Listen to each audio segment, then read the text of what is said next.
എന്റേതു മാത്രം. രചന ആമിന. അവതരണം ഷാഹുൽ മലയിൽ. എഡിറ്റിംഗ് ഷെരീജ് പൂനോ. അവന്റെ കാറ്റ് തീർന്നെന്നാ തോന്നുന്നു. കാലത്തെ സന്ദീപിനെ കാണാൻ വേണ്ടി റെഡിയായി ലച്ചുവിനെയും വെയിറ്റ് ചെയ്ത് നിൽക്കുകയായിരുന്ന ആനന്ദ് വരുണിന്റെ കോൾ കണ്ടതും ഫോൺ എടുത്തു. അവൻ പറഞ്ഞു കേട്ടതും ആദ്യമൊന്നും ഞെട്ടിയെങ്കിലും പിന്നീട് എല്ലാവർത്തും അവന്റെ ചുണ്ടിലൊരു പുഞ്ചിരി എറിഞ്ഞു. ശരിക്കും തീർന്നോ? അനക്കൊന്നുമില്ല. ആദ്യം ഒന്ന് നോക്കാൻ പറഞ്ഞിട്ടുണ്ട്. ബോഡി ഫുൾ ഏകദേശം ചീഞ്ഞ അവസ്ഥയാ. ഇനിയും വെച്ചുകൊണ്ടിരിക്കാനാവില്ല. സത്യം ഉറപ്പായ ഇന്ന് രാത്രി തന്നെ അവരോടൊന്ന് മാറ്റാം. ഇപ്പൊ ഞാൻ സന്ദീപിനെ കാണാൻ ഇറങ്ങുക. ലച്ചു സത്യങ്ങൾ അറിഞ്ഞു. പ്രശ്നങ്ങളെല്ലാം ഇതോടെ സോൾവ് ആയി. ഇനി അവരെ കൂടി ഒന്നിപ്പിക്കണം. നീ ചെയ്ത നല്ല കാര്യാ. വർഷങ്ങളായിട്ട് അവൻ അനുഭവിക്കുന്ന വേദനയ്ക്ക് അവന്റെ കണ്ണുനീരിനും ഇന്ന് അർത്ഥം ഉണ്ടാകാൻ പോവുക. അവന്റെ സന്തോഷം എങ്ങനെയായിരിക്കുന്നത് എനിക്ക് ഊഹിക്കാൻ കൂടി വയ്യ. നീ പോര് എന്നവിടേക്ക് നേരിട്ട് കാണാലോ. ഞാൻ അത് ഇറങ്ങി. വരുൺ പറഞ്ഞു. ആനന്ദി ചിരിച്ചുകൊണ്ട് ഫോൺ വെച്ചു. ലച്ചുവിനെ കാണാതെ അവർ റൂമിലേക്ക് ചെന്നു. ആര്യ അവളെ കാര്യമായിട്ട് ഒരുക്കുന്ന തിരക്കിലാണ്. ലച്ചുവിനെ സാരി കുടിപ്പിച്ച് നിർത്തിയിരിക്കുന്നുണ്ട്. ആനന്ദ് അവളെ മുഴുവനും നോക്കി. ലച്ചു പുരികമുയർത്തി എങ്ങനെയുണ്ടെന്ന് ചോദിച്ചു. അവൻ കൈകൊണ്ട് അടിപൊളിയെന്ന് കാണിച്ചു. കഴിഞ്ഞു. ആര്യ അവൾക്ക് പൊട്ടുവെച്ച് കൊടുത്തുകൊണ്ട് പറഞ്ഞു. ലച്ചു കണ്ണാടിയിലേക്ക് നോക്കി. ഇന്നെന്താ കല്യാണം വല്ലതും ആണോ ഇത്രയും ഒരുങ്ങാൻ? ഏട്ടനെ കാണാൻ പോകുന്ന ചേച്ചിയുടെ സന്തോഷമാണ് ഏട്ടാ ഇത്. അത് പിന്നെ ആ മനസ്സിലായി. ഏട്ടനെ കാണാൻ പോകുന്ന എക്സൈറ്റ്മെന്റ് അല്ലേ? അവസാനം ഞങ്ങളെ മറക്കുവോ? ആനന്ദി ചിരിച്ചുകൊണ്ട് ചോദിച്ചു. ലച്ചു അവന്റെ വയറ്റിലിട്ടൊന്ന് കുത്തി. ഞാൻ പോവാ. അതും പറഞ്ഞ് ലച്ചു താഴേക്ക് പോയതും ആനന്ദ് കണ്ട് ചിരിച്ചു. ചേച്ചി ഒത്തിരി സന്തോഷത്തിലാ. എന്തിനിങ്ങനെ ആയാ മതി. അതെന്റെ ഏട്ടന്റെ കടമയാ. എനിക്കറിയാം. നീ വാ. ആര്യയുടെ തോളിൽ കൈയിട്ടുണ്ട്. അവൻ താഴേക്ക് ചെന്നു. എല്ലാവരുടെയും അനുഗ്രഹമൊക്കെ വാങ്ങി നിൽക്കുന്ന ലച്ചുവിനെ കണ്ടതും അവന്റെ മനസ്സ് നിറഞ്ഞു. പോയിട്ട് വാ മക്കളെ. എല്ലാവരെയും നോയി ചിരിച്ചുകൊണ്ട് രണ്ടുപേരും ഇറങ്ങി. ആനന്ദ് കാറെടുത്തു. ലച്ചുവും സംശയിച്ചു നിന്നു. കേറിക്കോ, കാര്യമുണ്ട്. അത് കേട്ടത് അവൾ കയറിയിരുന്നു. വണ്ടി കയറ്റിടന്ന് പോയതും എല്ലാവരും ചിരിച്ചുകൊണ്ട് അകത്തേക്ക് പോയി. എന്തേ ടെൻഷൻ ഉണ്ടോ? ആനന്ദ് ലച്ചുവിന്റെ മുഖത്ത് നോക്കി ചോദിച്ചു. അവളതിനൊന്ന് ചിരിച്ചു. അറിയില്ല, എന്തോ പറഞ്ഞറിയിക്കാൻ കഴിയാത്തൊരു തരം അനുഭൂതി എനിക്ക്. അത് ടെൻഷനാണോ ഭയമാണോ എന്നൊന്നും അറിയില്ല. അത് നിന്നെ കാണുമ്പോൾ എങ്ങനെ റിയാക്ട് ചെയ്യുന്ന എനിക്ക് ഊഹമുണ്ടോ? അറിയില്ല. ലച്ചു അതും പറഞ്ഞ് പുറത്തേക്ക് കണ്ണു നട്ടിരുന്നു. ആനന്ദ് റോഡ് സൈഡിലായി വണ്ടി നിർത്തിയത് അവൾ അവനെ നോക്കി. അവന് വേണ്ടി എന്തെങ്കിലും വാങ്ങണ്ടേ? ഞാൻ വാങ്ങിട്ട് വരാം. ഞാനും വരുന്നു. ലച്ചു ഡോറിൽ നിന്ന് ഇറങ്ങിയതും ആനന്ദ് അവളെ മുഴുവനും നോക്കി. സാരിയിലും സുന്ദരിയായിട്ടുണ്ട്, പക്ഷെ ഒക്കാത്ത പണിക്ക് നിൽക്കണ്ടായിരുന്നു. ലച്ചുവിന് നിൽപ്പുണ്ടാവും പറഞ്ഞതും അവൾ അതിന് ചമ്മലോടെ ഒന്ന് ചിരിച്ചു. രണ്ടുപേരും കൂടി നേരെ ഷോപ്പിലേക്ക് കയറി. ലച്ചു സന്ദീപിന് വേണ്ടി എന്തൊക്കെയോ വാങ്ങിക്കൂട്ടും തിരക്കിലാണ്. എല്ലാം വാങ്ങി ബില്ല് പേ ചെയ്ത് രണ്ടുപേരും ഇറങ്ങി. വണ്ടി സന്ദീപിന്റെ വീടിന് മുമ്പിലെത്തിയതും അതുവരെ ഇല്ലാതിരുന്ന ഭയം അവളിൽ ഉടലെടുത്തു. ലച്ചു ചുറ്റും നോക്കി വിയർക്കുന്ന കണ്ടതും ആനന്ദ കണ്ട് ചിരിച്ചു. ഇത്രയും നേരം കണ്ട ഉഷാറൊന്നും സ്ഥലമെത്തിയപ്പില്ലല്ലോ. ലച്ചു വരണ്ട ഒരു ചിരി അവന് നൽകിക്കൊണ്ട് ആ വീടിന് മുഴുവൻ കണ്ണോടിച്ചു.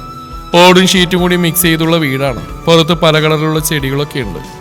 നല്ല വൃത്തിയിൽ ഒതുക്കമുള്ള വീട്. കണ്ടാൽ തന്നെ ഒരു ഐശ്വര്യം തോന്നുന്ന അന്തരീക്ഷം. ലച്ചു എല്ലായിടവും കാറിൽ ഇരുന്നുകൊണ്ട് വീക്ഷിച്ചു. എന്തിനോ വേണ്ടി അവളുടെ കണ്ണുകൾ നിറഞ്ഞു. ഇതായിരിക്കണം ഒന്നിച്ച് ജീവിക്കാൻ കൊതിച്ച ഞങ്ങളുടെ സ്വർഗം. ലച്ചു മനസ്സിൽ ചിന്തിച്ചു. ഞാൻ പോയിട്ട് വിളിക്കാം, അപ്പൊ കയറി വന്നേക്കണം. അതും പറഞ്ഞവൾ ഇറങ്ങിയതും ലച്ചു ടെൻഷൻ അടിച്ച് അവിടെ തന്നെ ഇരുന്നു. സന്ദീപിനെ കണ്ടിട്ടുണ്ടെങ്കിലും എല്ലാവരും ഇങ്ങനെ കൂടിക്കാഴ്ച ആദ്യമായിട്ടാണ്. അതവളിൽ എന്താണെന്നറിയാത്ത പല ഭാവങ്ങളും കൊണ്ടുവന്നു. പെട്ടെന്നൊരു ബൈക്കിന്റെ ശബ്ദം ചെവിയെ തുളച്ചുകൊണ്ട് ആ വീട്ടുമുറ്റത്തേക്ക് വന്നു. ലച്ചു ചിന്തകളിൽ നിന്നും ബൈക്കിലിരിക്കുന്ന ആളെ നോക്കി. എവിടെയോ കണ്ട പരിചയം വീണ്ടും തോന്നിയതും ലച്ചു വരുണിനെ തന്നെ നോക്കി. പെട്ടെന്ന് ഹോസ്പിറ്റലിൽ വെച്ച് കണ്ടത് ഓർമ്മ വന്നതും ആൾക്ക് ആരും മനസ്സിലാവാതെ നോക്കി. വരുണകത്തേക്ക് നടന്ന ആനന്ദിന് കൈ കൊടുക്കുന്നത് ലച്ചു വണ്ടിയിലിരുന്ന് കാണുന്നുണ്ടായിരുന്നു. ആനന്ദ് കാറിലേക്ക് ചൂണ്ടിയതും വരുൺ എന്തോ പറഞ്ഞുകൊണ്ട് അവിടേക്ക് നോക്കിയതും ലച്ചു തലവിനിച്ചിരുന്നു. പെട്ടെന്ന് തന്നെ ഡോറൊന്ന് തലയിലൊരു കെട്ടും ഒരു കൈലിയും എടുത്ത് കയ്യിലൊരു തവിയുമായി പുറത്തേക്ക് വരുന്ന സന്ദീപിനെ കണ്ടു. അവന് തന്നെ കണ്ണെടുക്കാതെ നോക്കി. ഏട്ടൻ? അറിയാതെ തന്നെ അവളുടെ വായിൽ നിന്ന് വാക്ക് പുറത്തേക്ക് വന്നു. വീണ്ടും വല്ലാത്തൊരു സംഘർഷം അവളിൽ ഉയർന്നു. ആനന്ദിനോടും വരുണിനോടും എന്തോ പറഞ്ഞിരിക്കുന്നവനെ കണ്ടതും സന്ദീപിന്റെ പല മുഖങ്ങളിൽ ലച്ചുവിന്റെ ഉള്ളിലൂടെ കടന്നുപോയി. ലച്ചു കണ്ണു നിറച്ചുകൊണ്ട് ആ കാഴ്ച നോക്കി നിന്നു. എന്തോ ഒരു മുന്നറിയിപ്പിലാ രണ്ടുകൂടി. നിനക്കൊരു കൂട്ടം കൊണ്ടുവന്നിട്ടുണ്ട്. സാധനം വണ്ടിയിൽ ഇരിപ്പുണ്ട്. പോയി ഷർട്ട് ഇട്ടിട്ട് വാ, എന്നിട്ട് ചെന്ന് നോക്ക്. ആനന്ദ് പറഞ്ഞ സന്ദീപ് വണ്ടിയിലേക്ക് നോക്കിയതും ലച്ചുവിന്റെ ഹൃദയം വേഗത്തിൽ തുടിക്കാൻ തുടങ്ങി. സന്ദീപ് വേഗം അകത്തേക്ക് പോയി ഒരു ബനിയനെടുത്തിട്ട് വന്നു. എന്താണ് സർപ്രൈസ് വല്ലതും ആണോ? ആ, അങ്ങനെയും പറയാം. ഈ ലോകത്ത് നീ ഏറ്റവും കൂടുതൽ ആഗ്രഹിക്കുന്ന ഒന്നാണ്. വരുൺ പറഞ്ഞ സന്ദീപ് ഞെട്ടലോടെ ആനന്ദിനെ നോക്കിയതും ആനന്ദി ചിരിച്ചുകൊണ്ട് കണ്ണടച്ചു. അവള് തന്നെയാ നിന്റെ എല്ലാമായ അനിയത്തി. എടാ അവള്? സന്ദീപ് ഞെട്ടലോടെ ചോദിച്ചു. എല്ലാം അറിഞ്ഞ് നിന്നെ കാണാനുള്ള ആഗ്രഹത്തോടെ വന്ന അവള്. ചെന്ന് കൂട്ടിക്കൊണ്ടുപോവാ. നീ ഈ നിമിഷത്തിന് വേണ്ടിയല്ലേ കാത്തുന്നത്. ആനന്ദ് പറഞ്ഞു. സന്ദീപ് വിശ്വസിക്കാനാവാൻ ഞെട്ടലോടെ കാറിന് നേർക്ക് നടന്നു. അത് കണ്ട് ലച്ചു ഡോറിൽ നിന്ന് പുറത്തേക്ക് ഇറങ്ങി. അവളെ കണ്ട സന്ദീപ് വിശ്വസിക്കാനാവാൻ നിന്നു. അവന്റെ കണ്ണുകൾ ഏറെ നാളായി കൊതിച്ച് ആഗ്രഹം സാധിച്ച് സന്തോഷത്തിൽ നിറഞ്ഞൊഴുകിയതും ലച്ചു കരഞ്ഞുകൊണ്ട് അവനെ ഓടി വന്ന് കെട്ടിപ്പിടിച്ചതും സന്ദീപ് അനങ്ങാൻ പോലും ആവാതെ അതേ നിൽപ്പായിരുന്നു. ആ ഒരു നെഞ്ചിൽ കിടന്ന് പൊട്ടിക്കറിയുന്നവളെ കണ്ടതും വരുണും ആനന്ദും പരസ്പരം നോക്കി ചിരിച്ചു. പെട്ടെന്ന് എല്ലാം ഓർത്തെടുത്ത പോലെ സന്ദീപ് ലച്ചുവിനെ നോക്കി. വിശ്വസിക്കാൻ അപ്പോഴും അവന് സാധിക്കുന്നുണ്ടായിരുന്നില്ല. ഏട്ടാ, ഇടർച്ചയോടെ ലച്ചുവിന്റെ ശബ്ദം കേട്ടതും സന്ദീപ് സഹിക്കാനാവാതെ അവളെ ചേർത്തണച്ചു. അവൾക്കൊപ്പം കണ്ണീർ പൊഴിച്ചു. മോളെ, എന്റെ ലച്ചു, നീ എന്നെ കാണാൻ. അവൻ പൂർത്തിയാക്കാനാവാതെ ചോദിച്ചു. ആൾ കരഞ്ഞുകൊണ്ട് അതേന്ന പോലെ തലയാട്ടി. എന്നെ സ്വന്തം ഏട്ടനെ കാണാൻ വന്നാ ഞാൻ. എന്തിനാ ഏട്ട എല്ലാം സ്വയം സഹിച്ചു ഇവിടെ ഒറ്റക്ക്? അന്ന് എന്നോടെല്ലാം പറയായിരുന്നില്ലേ? 2 കൈ നേടി സ്നേഹിച്ചേനല്ലോ ഞാൻ എൻ്റെ ഏട്ടനെ. ലയിച്ച് കരഞ്ഞോണ്ട് പറഞ്ഞു. സന്ദീപാക്കെ കേട്ട് സന്തോഷം അടക്കാനാവാതെ അവളെ വിടാതെ മുറുകെ ചേർത്ത് പിടിച്ചു. രണ്ടുപേരുടെയും കരച്ചിലും ബഹളം കേട്ട് അപ്പുറത്തെ വീട്ടുകാർ പുറത്തേക്ക് ഇറങ്ങി നോക്കുന്ന കണ്ടതും ആനന്ദ് അവിടെ അടുത്തേക്ക് ചെന്നു. ഞങ്ങളൊക്കെ പറഞ്ഞോ? ആനന്ദ് ചോദിച്ചു. സന്ദീപ് ലച്ചുവിനെ വിടാത്തന്നെ അവനെയും കൈകൊണ്ട് ചേർത്ത് പിടിച്ചതും ആനന്ദ് പെട്ടെന്ന് ഞെട്ടി. നീ എൻ്റെ സന്തോഷം എനിക്ക് തിരികെ തന്ന്. അതിനെങ്ങനെ നന്ദി പറയണമെന്ന് എനിക്കറിയില്ല. ജീവിതത്തിൽ ആദ്യമായിട്ട് മനസ്സാരം സന്തോഷിക്കുന്ന ഞാൻ ഇപ്പോഴാണ്.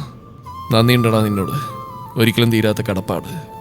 സന്ദീപ് അത് പറഞ്ഞ് പെട്ടെന്ന് കരഞ്ഞുകൊണ്ട് ആനന്ദിന്റെ കാലിലേക്ക് വീണതും അവൻ ഞെട്ടി പിറകോട്ട് മാറി സന്ദീപിനെ പിടിച്ച് എഴുന്നേൽപ്പിച്ചു.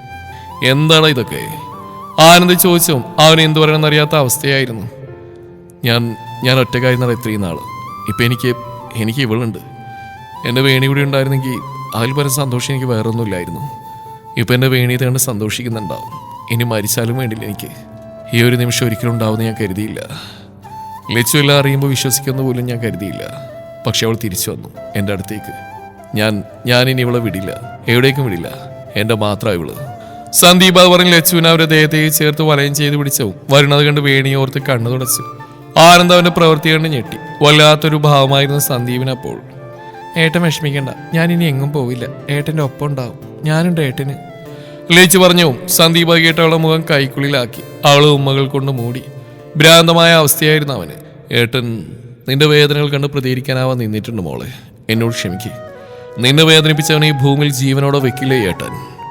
ഏട്ടനോട് ദേഷ്യമൊന്നുമില്ലല്ലോ മോൾക്ക്? ഇല്ല ഏട്ടാ, എല്ലാവരും ഞാൻ ഓടി വന്ന ഏട്ടനെ കാണണമെന്നും ആശ്വസിപ്പിക്കണമെന്നും മാത്രമേ ഉള്ളായിരുന്നു എനിക്ക്. ഈ കാലം അത്രയും ഒരുപാട് വേദനിച്ചു എൻ്റെ ഏട്ടൻ. എന്നാൽ ഇനി അതൊന്നും വേണ്ട. ഏട്ടന് ഞാനുണ്ട്, ഞങ്ങളൊക്കെ ഉണ്ട്. ഒരിക്കലും ഒറ്റയ്ക്കല്ല ഏട്ടൻ. മതി, ഏട്ടന് അതുമാത്രം മതി. മോളെന്നെ മനസ്സിലാക്കിയല്ലോ, സന്തോഷമായി. വാ, അതേ വാ. നമ്മുടെ അച്ഛനും അമ്മയും താമസിച്ച വീടാത്. ഇവിടെയാണ് നമ്മൾ ജീവിക്കാൻ സ്വപ്നം കണ്ടത്. പക്ഷേ എല്ലാം വിധി ഇല്ലാതാക്കി. പോകും മുമ്പ് അമ്മ എനിക്ക് നൽകിയ കൂട്ടാ നിന്നെ. ഏട്ടനായില്ലെന്ന് മോളെ സംരക്ഷിക്കാൻ. അങ്ങനെ പിണക്കത്തില്ല നമ്മുടെ അച്ഛനും അമ്മയും. നിന്നെ കാണാൻ അവരകത്ത് കാത്തിരിക്കുന്നുണ്ടാവും. വാ. സന്ദീപ് വിളിച്ചു. ലച്ചു ആനന്ദിനെ നോക്കി അവന്റെ കൂടെ ചെന്നു. ആളിന്റെ ഫ്രണ്ടിലായി തൂക്കി മാറിയിട്ട് 2 ഫോട്ടോക്ക് മുന്നിലേക്ക് അവളെ കൊണ്ടു നിർത്തിയതും ലച്ചുവിന്റെ കണ്ണ് നിറഞ്ഞൊഴുകി. അവൾ സഹിക്കാനാവാതെ അവനെ നെഞ്ചിലേക്ക് ചാഞ്ഞു. ജീവിതത്തിൽ ആദ്യമായി അച്ഛനെയും അമ്മയും കാണുകയായിരുന്നു അവൾ. കണ്ടോ അമ്മേ, കണ്ടോ അച്ഛാ, ഇത് നമ്മുടെ മോളാ ലച്ചു. വളർന്നു വലുതായി. ഞാൻ അന്നേ പറഞ്ഞില്ലേ, ഒരു ദിവസം മോളവിടെ കൊണ്ടുവരുന്നു. നമ്മൾ കാണാമെന്ന അവള്. ലച്ചു, അച്ഛൻ്റെ അമ്മയുടെ അനുഗ്രഹം വാങ്ങിക്കേ. സന്ദീപ് പറഞ്ഞു. ലച്ചു കരഞ്ഞുകൊണ്ട് ഫോട്ടോയിൽ തൊട്ട് അനുഗ്രഹം വാങ്ങി. അമ്മയെ പോലെയാ നീ, കണ്ടില്ലേ, നമ്മുടെ അമ്മ സുന്ദരിയാ. ആ നിർത്താ പറഞ്ഞു. ലച്ചു ഫോട്ടോയിലേക്ക് നോക്കി കണ്ണെടുക്കാൻ നിന്നു. ആ കാഴ്ചയൊക്കെ കണ്ട് ആനന്ദും വരുണും കണ്ണുടച്ചുകൊണ്ട് അവിടെ നിന്ന് മാറി. അവൻ്റെ ഉള്ളിലെ വേദനകളാടാ ഇതൊക്കെ. ഇത്രയും നാൾ ഒറ്റ കൊണ്ടുനടന്ന പാവം. അവൻ്റെ അവസ്ഥ കണ്ട് വരുൺ പറഞ്ഞതും ആനന്ദും അതോർത്തിരിക്കുകയായിരുന്നു. ഇത് കണ്ടോ, നമ്മുടെ അച്ഛൻ്റെ അമ്മയുടെയും വിവാഹ ഫോട്ടോയാ. ദേ ഇത് കണ്ടോ, ഏട്ടനാ ഇത്. ആൽബത്തിലെ ഓരോ ഫോട്ടോയും തൊട്ട് കാണിച്ച് സന്തോഷത്തോടെ സന്ദീപ് പറഞ്ഞു. ലച്ചു ആ ഫോട്ടോസിലെല്ലാം ആശ്ചര്യത്തോടെ നോക്കി. അമ്മ സുന്ദരിയാ, നിന്നെ പോലെ. സന്ദീപ് പറഞ്ഞ അവൾ ചിരിച്ചുകൊണ്ട് അവനെ നോക്കി. സന്ദീപ് അവളെ ചേർത്ത് പിടിച്ചു. പഴയ ഓരോ കാര്യങ്ങളെ അവൾക്ക് പറഞ്ഞും പരിചയപ്പെടുത്തിയും കൊടുത്തു. ലച്ചു അതൊക്കെ ശ്രദ്ധയോടെ കേട്ടിരുന്നു. അവന്റെ ഉള്ളിലെ സന്തോഷം എത്രത്തോളമാണെന്ന് അവന്റെ ഓരോ വാക്കിൽ നിന്നും ലച്ചു തിരിച്ചറിഞ്ഞു. അപ്പൊ വേണി ചേച്ചിയുടെ ഏട്ടനാണല്ലേ അത്? ആദ്യം കണ്ടപ്പോഴും എനിക്കൊരു പരിചയം തോന്നിയിരുന്നു. പക്ഷെ അതിന്റെ ഏട്ടൻ അത്രമേൽ സ്നേഹിച്ച ഒരാളുടെ കൂടപ്പിറപ്പാണെന്ന് ഇപ്പോഴാണ് അറിയുന്നേ. എന്റെ വേണി കൂടി ഈ നിമിഷം ഉണ്ടായിരുന്നെങ്കിലെന്ന് ഞാൻ ആഗ്രഹിക്കുക. കാരണം എന്റെ വേദനകളിൽ അവളോളം സാന്ത്വനം എനിക്കാരും തന്നിട്ടില്ല. സന്ദീപ് കണ്ണു നിറച്ച് പറഞ്ഞു. ലച്ചുവിന്റെ കണ്ണുകൾ നിറഞ്ഞു. ഏട്ടൻ വിഷമിക്കേണ്ട, ചേച്ചി ഇതൊക്കെ കണ്ടിപ്പോൾ സന്തോഷിക്കുന്നുണ്ടാവും. എൻ്റെ ഏട്ടനിപ്പോൾ ഒറ്റക്കല്ല, എല്ലാവരും ഉണ്ട്. ഇനി പഴയതൊന്നും ഓർക്കണ്ട, ഞാൻ അടുത്തെത്തിയില്ലേ. മോളെന്നെ വിട്ട് പോവൂ. ഇനി ഈ ഏട്ടനി ഇവിടെ ഒറ്റക്കാ മോളെ. ഇനിയുള്ള കാലം എനിക്കൊപ്പം ഇവിടെ കഴിഞ്ഞൂടെ മോൾക്ക് ഇഷ്ടം തോന്നുമ്പോഴൊക്കെ ഏട്ടനെ അവിടെ കൊണ്ടാക്കാം. ഏട്ടനെ കൈയോടെ കൊണ്ടുപോകാൻ വേണ്ടി ഞാൻ വന്ന് പോരുമ്പോൾ അച്ഛനും അമ്മയും പറഞ്ഞ എന്താണെന്നറിയോ, ഏട്ടനെയും കൂടെ കൊണ്ട് ചെല്ലാനാ. ഇനി മുതൽ ഏട്ടനെയും കൂടെ അച്ഛനും അമ്മയും അവര്. വിളിച്ചു പറഞ്ഞ സന്ദീപ് ഇരുന്നിരുന്ന് എഴുന്നേറ്റ്. ഞാൻ വരില്ല മോളവിടേക്ക്. അവൻ പറഞ്ഞു ലച്ചു സങ്കടത്തോടെ അവനെ നോക്കി. മോൾക്ക് ആഗ്രഹമുണ്ടെങ്കിൽ പോവാം, പക്ഷെ ഏട്ടൻ വരില്ല. ഏട്ടന്റെ സ്വപ്നവും സ്വർഗവും ഇല്ല ഈ മണ്ണ്. നമ്മുടെ അച്ഛനും അമ്മയും ഉറങ്ങുന്ന മണ്ണ്. ഇവിടെ തലചായ്ക്കാതെ ഏട്ടനൊരു ദിവസം പോലും കഴിയാനാവില്ല. അവൻ പറഞ്ഞു ലച്ചു അവനെ കരഞ്ഞുകൊണ്ട് കെട്ടിപ്പിടിച്ചു. സോറി ഏട്ടാ. സാറില്ല. അവളുടെ തലയിൽ പതിയെ തലോടിക്കൊണ്ട് അവൻ പറഞ്ഞു. പക്ഷെ എന്നും ഇങ്ങനെ ഇവിടെ ഒറ്റയ്ക്ക് ഞാൻ സമ്മതിക്കില്ല. എനിക്കൊപ്പം ഏട്ടനുള്ള കാണാനാ നമ്മുടെ അച്ഛനും അമ്മയും ആഗ്രഹിക്കുന്നത്. പിന്നെ എന്നെ കാത്തിരിക്കുന്നവരോട് ഞാൻ ഏട്ടനെയും കൂട്ടി വരാമെന്ന് പറഞ്ഞിട്ടാ പോകുന്നത്. ഏട്ടനെ കാണാൻ അവരവിടെ കാത്തിരിക്കുകയാവും. ഞാൻ ആരായിരുന്നെന്ന് അവർക്കറിയില്ലല്ലേ? സന്ദീപ് ചോദിച്ച ലച്ചില്ലെന്ന് തലയാട്ടി. അവരെന്നെ അംഗീകരിക്കുന്ന മോൾക്ക് തോന്നുന്നുണ്ടോ? അവർക്ക് മുമ്പിൽ ഞാൻ ഇന്നൊരു ദുഷ്ടനാ. ഒരിക്കലും അല്ല ഏട്ടാ. പറഞ്ഞ അച്ഛനും അമ്മയ്ക്ക് മനസ്സിലാവും. എനിക്ക് ഉറപ്പാ. പോകുമ്പോൾ ഏട്ടൻ എനിക്കൊപ്പം ഉണ്ടാവണം. ലച്ചു പറഞ്ഞതും അവൻ തലയാട്ടി അത് സമ്മതിച്ചു.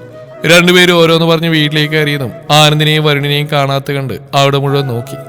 അടുക്കളയിൽ നിന്ന് ശബ്ദം കേട്ടതും അവരങ്ങോട്ട് ചെന്നു. കാര്യമായ പാചകത്തിലാണ് രണ്ടും. നിങ്ങൾ കയറിയോടെ? പിന്നല്ലാണ്ട് ഊണ് കഴിച്ചിറങ്ങാൻ വന്നിട്ട് അവസാനം പട്ടിണവിടെ വന്നിട്ട് ഞങ്ങൾ കയറി. അപ്പൊ എങ്ങനെയാളിയാ കൂടുതൽ ഞങ്ങളുടെ കൂടെ? ആനന്ദ് പറഞ്ഞ സന്ദീപ് ലച്ചുവിനെ പിടി സ്ലാബിന്റെ മേളിലിരുത്തി അവർക്കൊപ്പം കൂടി. ഫുഡൊക്കെ റെഡിയാക്കി വെച്ച് സന്ദീപ് തന്നെ ലച്ചുവിന് വാരി കൊടുത്തു. ഇരുവരുടെയും കണ്ണുകൾ ഒരുപോലെ നനഞ്ഞു. ഏട്ടാ, ഇത് ഞാൻ ഏട്ടന് വേണ്ടി വാങ്ങിയതാ. ഇതൊക്കെ ഇട്ട് ഏട്ടനെ കാണണം എനിക്ക്. എന്റെ ആഗ്രഹം. ലച്ചു കവർ നീട്ടി പറഞ്ഞു. സന്ദീപ് സന്തോഷത്തോടെ വാങ്ങിയവളുടെ നെറ്റിയിൽ അമർത്തി ചുംബിച്ചു. ആൻ ഡ്രസ് ഇട്ട് വന്നു. ലച്ചു അടിപൊളി എന്ന് കാണിച്ചു. ഇറങ്ങാം നമുക്ക്. ആനന്ദ് പറഞ്ഞ സന്ദീപ് വീട് കൂട്ടി ഇറങ്ങി വന്നു. ലച്ചു ബാക്കിൽ കയറിയതും സന്ദീപ് ഫ്രണ്ടിലേക്ക് കയറി. വരുൺ അവരോട് യാത്ര പറഞ്ഞു പോയി. അങ്കിൾ എങ്ങനെ എടുക്കുമെന്ന് എനിക്കൊരു പിടിയില്ല ആനന്ദ്. നീയുള്ള ധൈര്യത്തിലാണ് ഞാൻ വരുന്നത് തന്നെ. ടെൻഷൻ ആവേണ്ട കാര്യമൊന്നുമില്ല, അച്ഛന് മനസ്സിലാവും. വണ്ടി വീട്ടിലേക്ക് കയറിയതും ശബ്ദം കേട്ട് ലച്ചുവിന്റെ ആനന്ദിന്റെ അച്ഛനും അമ്മയും ആര്യയും ആദ്യം ഇറങ്ങി വന്നു. ലച്ചു പുറത്തിറങ്ങി സന്ദീപനായി ഡോർ തുറന്നു. അവൻ എല്ലാവരെയും നോക്കിക്കൊണ്ട് പുറത്തിറങ്ങി. അവന്റെ നോട്ടം ഗിരിയിൽ ചെന്നെത്തി. ഗിരി അവനെ കണ്ടത് അടുത്തേക്ക് വന്നു. അത് കണ്ടത് ലച്ചു പരിഭ്രമത്തോടെ ആനന്ദിനെ നോക്കി. അച്ഛാ. ആനന്ദ് ഗിരിയെ വിളിച്ചു. ഗിരി കൈയുയർത്തി തടഞ്ഞു. സന്ദീപ് അവനെ ധൈര്യമായി നോക്കി.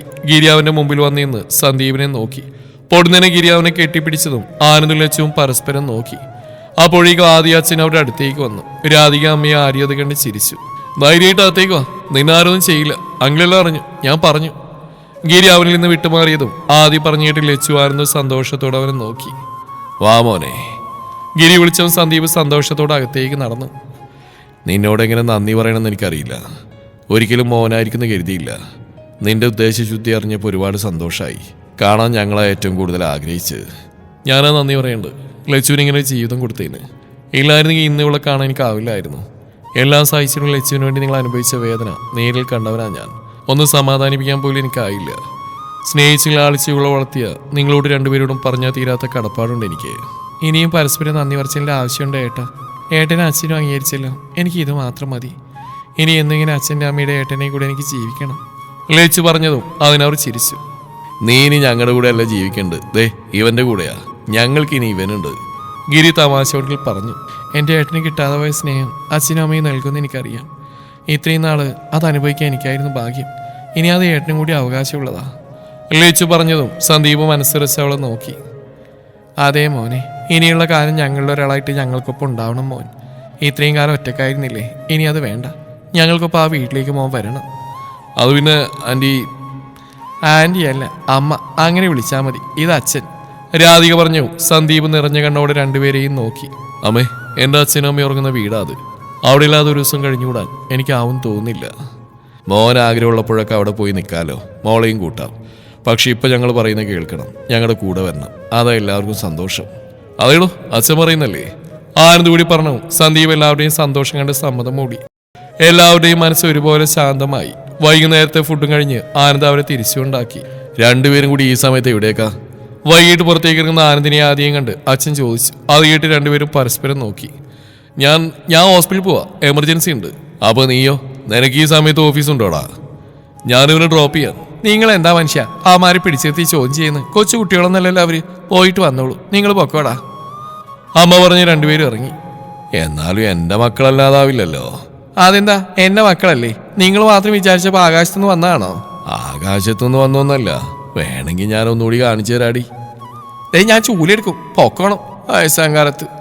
അമ്മ അത് പറഞ്ഞു പോയതും അച്ഛൻ അമ്മയെ ദയനീയമായി നോക്കി. ഇത് എവിടെയൊക്കെ പോകുന്നത്? ആന്റിയുടെ വീട്ടിലേക്ക്. എന്തിന്? അവിടേക്കല്ല നമ്മൾ ഇറങ്ങിയത്. അവിടേക്കല്ല, പക്ഷെ എൻ്റെ ഒരു സംശയം കൂടി തീർക്കാനുണ്ട്. എന്താടാ? എന്തെങ്കിലും? നീ വെറുതെ ടെൻഷൻ ആവണ്ട, പ്രിയ ഒന്ന് കാണണം. ലച്ചുവിനോടെല്ലാം വിളിച്ചു പറഞ്ഞ പ്രിയ. അവള് ചെയ്തുകൊണ്ട് ഇങ്ങനെയൊക്കെ ആയെങ്കിലും മറ്റെന്തെങ്കിലും ഉദ്ദേശം അതിന് പിന്നീട് ഉണ്ടായിരുന്നെന്ന് എനിക്കറിയണം. എന്താടാ, നിങ്ങൾ തമ്മിൽ തെറ്റിക്കാൻ അവൾ നോക്കിയെന്നാണോ? അങ്ങനെ പറഞ്ഞില്ല.